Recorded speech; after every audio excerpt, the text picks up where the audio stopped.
Welcome to this explainer. Today, we're going to tackle something that, honestly, can feel completely overwhelming. Our emotional chaos, our triggers, the whole relationship baggage thing. But we're going to transform all of that into profound personal healing. If you've ever caught yourself wondering, why on earth did I just react like that? Well, you're exactly where you need to be. So, are you stuck in unresolved emotional wounds from your past? What's really wild about these invisible forces is just how much they drive our daily lives. Do you unknowingly carry behavior patterns, stuff forged in childhood trauma and tough experiences, straight into your adult relationships? For a lot of us, without even realizing it, the answer is a resounding yes. Let's jump right into section 1, wounds in adult relationships, the hidden baggage. Look, whether you're a man or a woman, preparing for and actually maintaining a healthy adult relationship means you first have to look backward. Emotional triggers, they often stem from childhood neglect, unresolved trauma, or literally just having your feelings invalidated when you were a kid. When you grow up with unmet needs, you pack away this incredibly heavy suitcase of baggage. And man, that makes it so difficult to show affections, set boundaries, or handle the complex emotions of a partner today. Your reactions right now aren't really about the present moment. They're echoes of the past. Okay, let's dive into section 2, the concept of reparenting, healing the root cause. So, how do we actually fix this? We need to move out of the problem and into the solution with a core psychological antidote: reparenting. Basically, it's the process of giving yourself the love, care, and attention that you maybe just didn't get as a child. Picture this contrast for a second. You've got this vulnerable, scared inner child, and then you have your highly capable adult self. Reparenting is simply your capable adult self stepping up to the plate to fill those historical gaps with unconditional love and acceptance.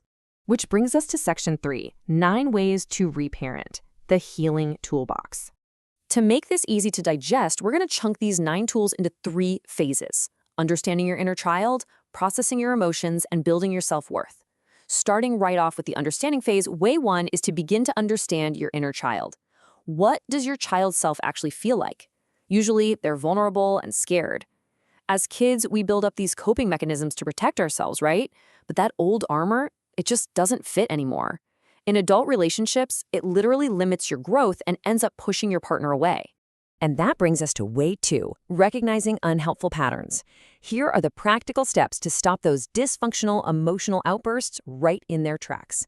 Step 1, take note of the specific situations or triggers that cause those negative reactions. Step 2, hit pause. Pay attention to your thoughts and physical sensations. Are you anxious? Are you angry? And step 3, intentionally replace that old knee-jerk reaction with a positive, productive response. It definitely takes practice, but it's absolutely crucial. Moving on to way 3, create a safe space. And listen, this has to start with you. Yes, for sure, it's incredibly important to surround yourself with supportive, empathetic people and partners. But you cannot rely solely on them. You have to be your own safe environment. You need to become a place where you can express vulnerable feelings without any fear of judgment. There's a quote that hits the nail on the head. Oftentimes, we're our own harshest critics, but negative self-talk has no place here anymore. If you truly want to heal your inner child and show up as a stable partner in an adult relationship, you've got to evict your inner critic. Inner peace really starts the moment you decide to be kind to yourself.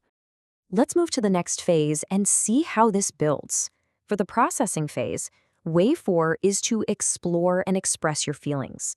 I know, it is so easy to say we're just too busy to sit with our emotions, but taking literally just a few minutes every single day to journal or honestly just sit quietly with difficult feelings without judging them makes a world of difference.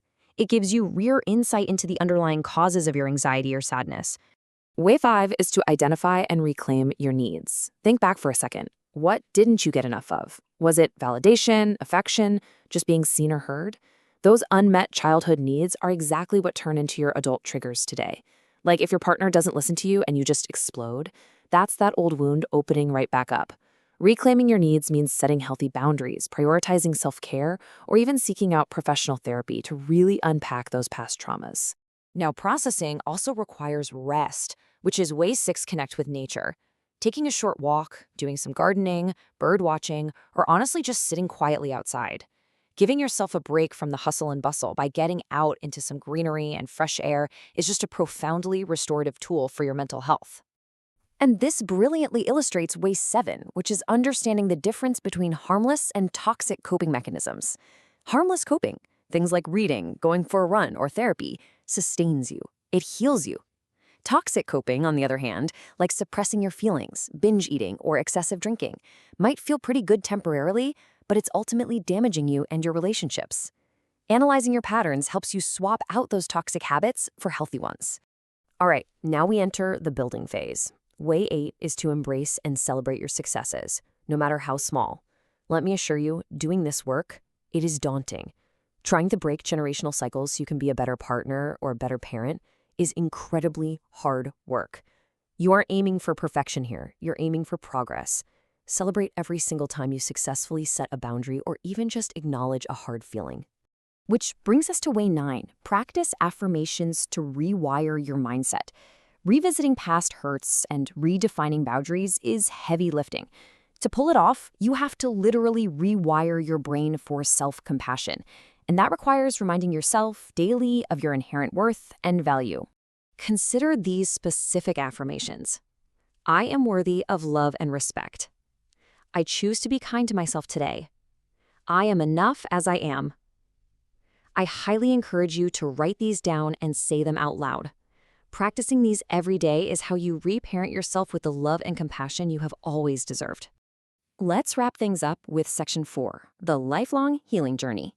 So the crucial point is this: doing this deep emotional reparenting work gives you the life skills you might have been missing. By becoming aware of your own needs, you become infinitely better equipped to meet the needs of your adult relationships and your future children. The work is never truly done, but allowing yourself the space and patience for this process brings incredible change and growth.